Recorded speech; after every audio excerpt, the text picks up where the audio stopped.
Pasanglah telingamu untuk pengajaranku, hai bangsaku. Sendekkanlah telingamu pada ucapan mulutku. Pasanglah telingamu untuk pengajaranku, hai bangsaku. Sendekkanlah telingamu pada ucapan mulutku. Pasanglah telingamu untuk pengajaranku, hai bangsaku. Sendekkanlah telingamu pada ucapan mulutku.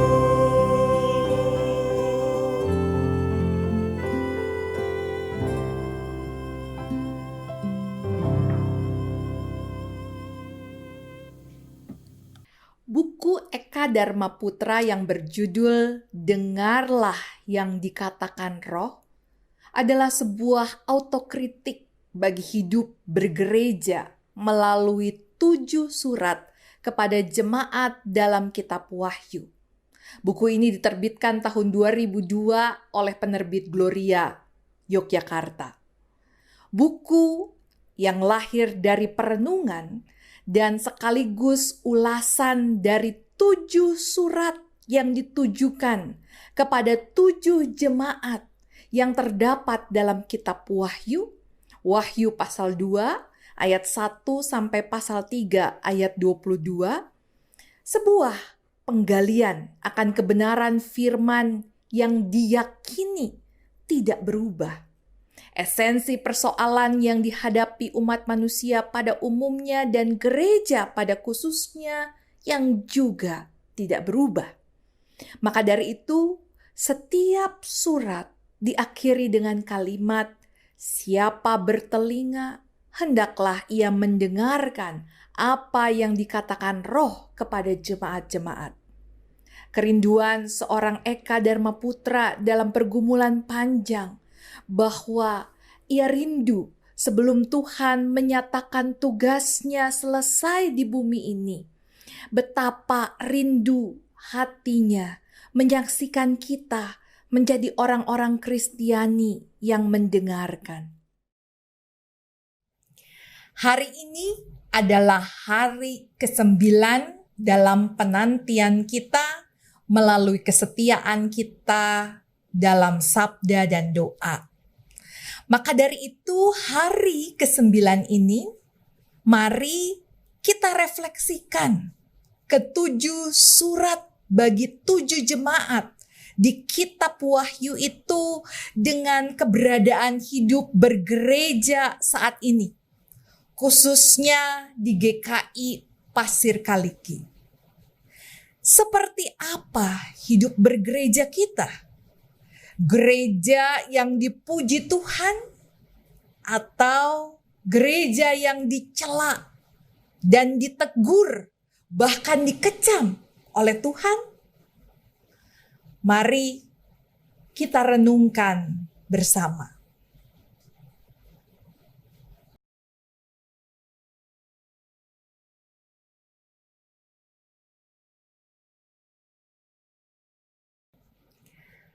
Setelah kita merenungkan 7 surat kepada 7 jemaat dalam kitab Wahyu, ada 2 jemaat yang sangat dipuji Tuhan, yaitu jemaat Smyrna dan jemaat Philadelphia.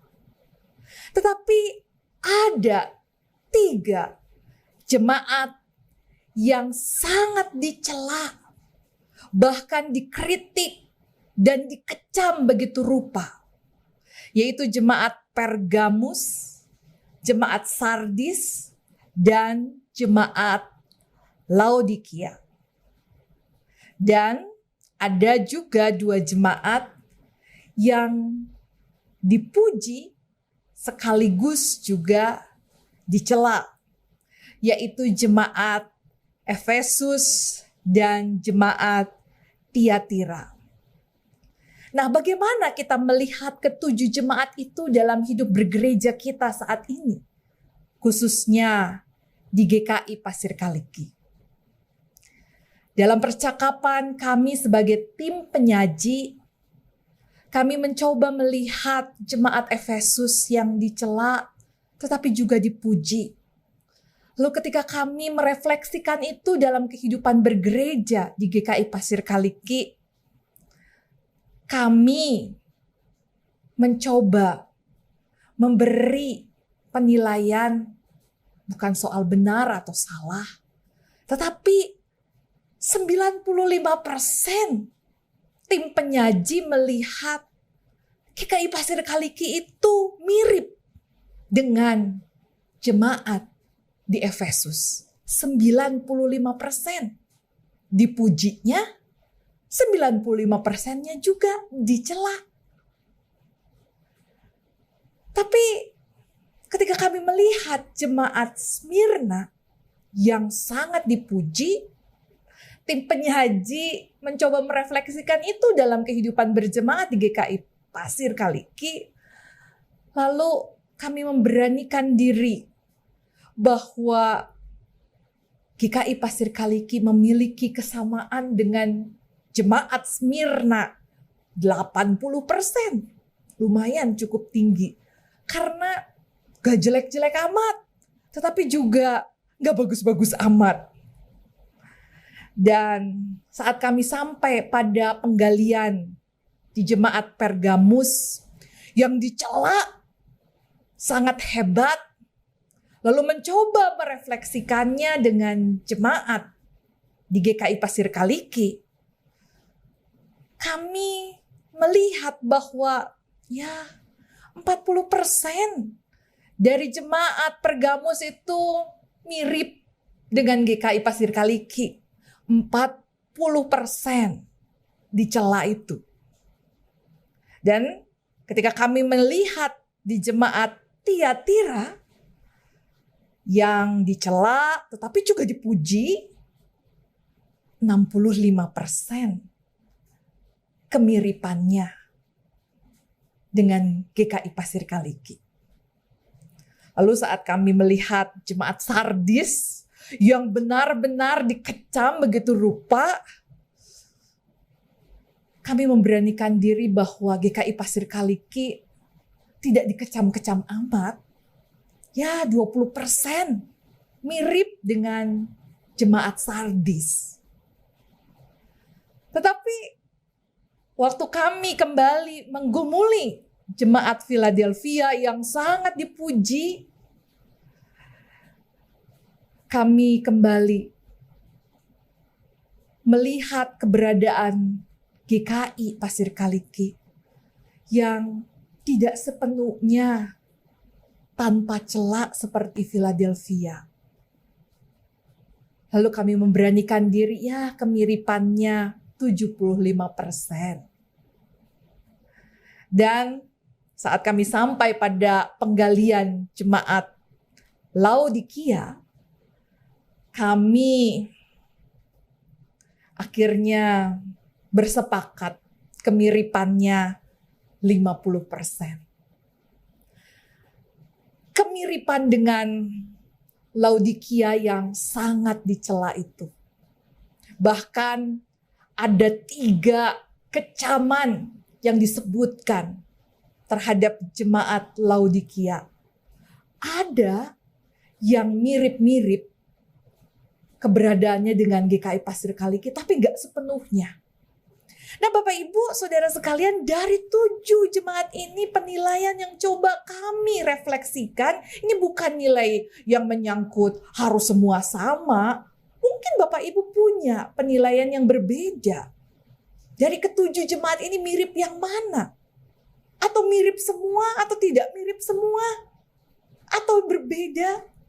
Tetapi dalam percakapan itu saya mengambil kesimpulan bahwa ada banyak kekuatan yang kita miliki dalam hidup bergereja di GKI Pasir Kaliki. Tetapi juga tidak luput dengan berbagai tantangan, kelemahan-kelemahan yang bisa membuat kita dikecam, dicela oleh Tuhan.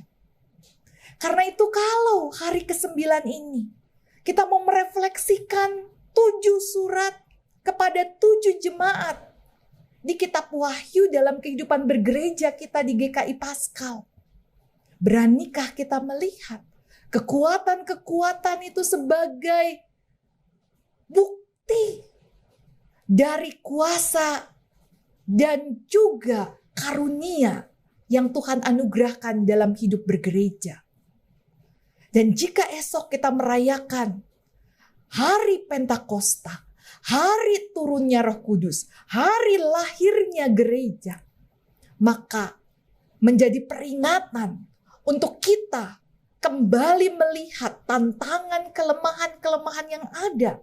Dan kita mohon supaya Tuhan menguatkan kita dengan anugerahnya, karunia-Nya, untuk dapat terus membarui kehidupan bergereja kita.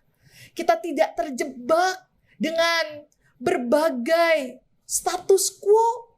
Kita tidak terjebak dengan keagungan atau merasa diri paling baik. Kita tidak terjebak dengan berbagai kenangan, nostalgia, masa lalu dengan segala keberhasilan dan berbagai pencapaian-pencapaian yang baik. Tapi kita mau melangkah ke depan dalam anugerah kasih Tuhan, supaya kita menjadi jemaat yang berkenan kepadanya. Tuhan menyempurnakan harapan kita dalam peringatan Pentakosta esok, dan Tuhan juga menyempurnakan syukur gereja yang mau dipersembahkan bagi hormat dan kemuliaan namanya. Amin.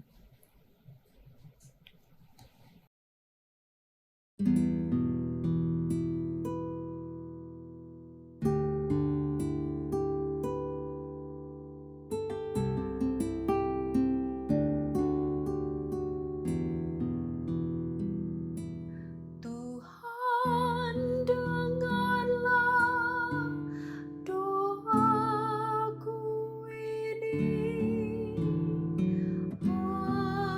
Hadirlah di sini. Tuhan, dengarlah doaku ini.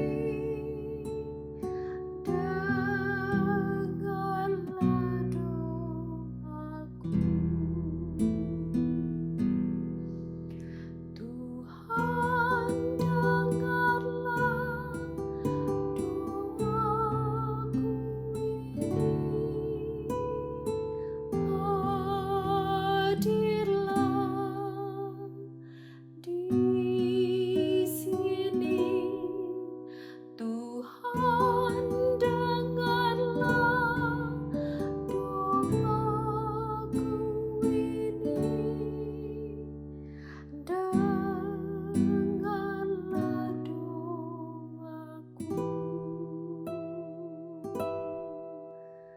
Tuhan, dengarlah doaku ini.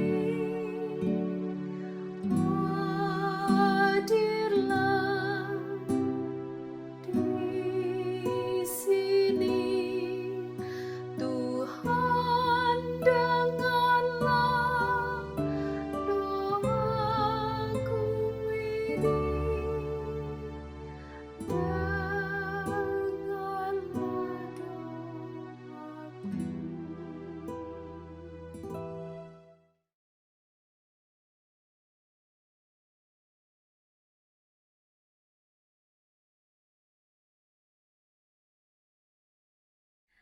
Mari kita menaikkan doa-doa syafaat kita. Mari kita berdoa. Kami bersama mau berdoa bagi saudara-saudara kami yang sedang bergumul dalam kelemahan fisik. Tuhan, kami menyerahkan saudara-saudara kami di dalam tangan-Mu.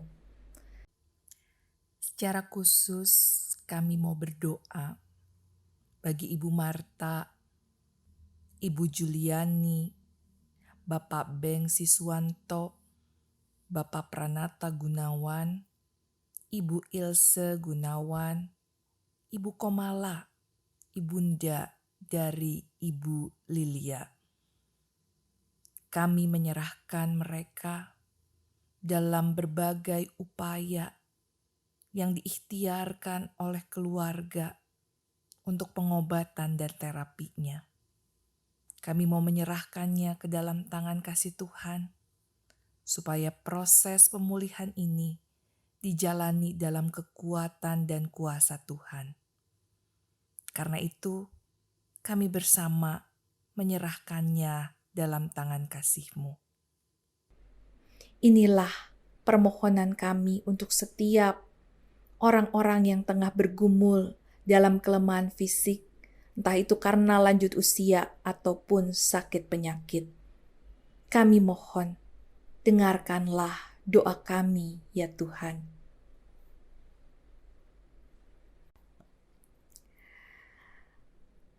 Saat ini kami juga mau berdoa bagi saudara-saudara yang tengah berjuang dalam kehidupan rumah tangganya. Di tengah-tengah bayang-bayang keretakan dan keterpisahan. Begitupun juga tantangan berelasi dalam berkeluarga. Suami istri, orang tua dengan anak maupun juga menantu mertua. Kami mau menyerahkan juga mendidik dan membesarkan anak-anak dalam hikmat Tuhan. Karena itu, kehidupan rumah tangga lepas rumah tangga mau kami serahkan ke dalam tangan-Mu. Kami mohon, dengarkanlah doa kami ini, ya Tuhan.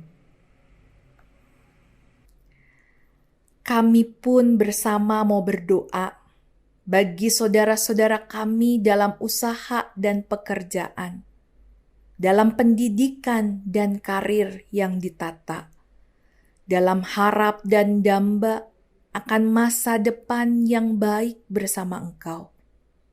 Karena itu, sempurnakan setiap ikhtiar kami dalam usaha, pekerjaan, pendidikan, dan karir kami. Karena kami mau menyerahkannya hanya di dalam tangan kasih Tuhan. Kami mohon, dengarkanlah doa kami, ya Tuhan. Dan akhirnya, kami bersama mau hening sejenak untuk menaikkan setiap permohonan-permohonan dan syukur kami, pribadi lepas pribadi.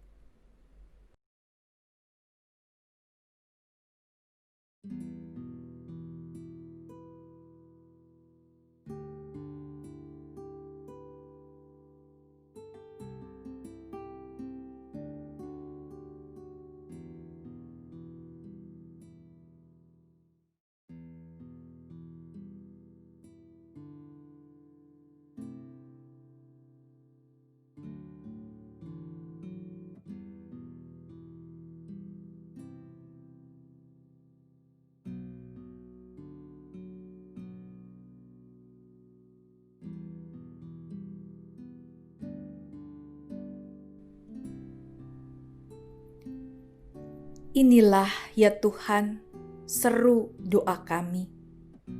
Kami percaya Engkau berkenan menjawabnya seturut dengan rencana-Mu. Karena itu berikan kami hikmat untuk mengerti jawaban doa yang Engkau nyatakan. Karena kami berdoa dan memohonnya hanya dalam belas kasihan Tuhan kami Yesus Kristus, Tuhan dan Juru Selamat kami yang hidup, yang janjinya terus mau kami pegang. Amin.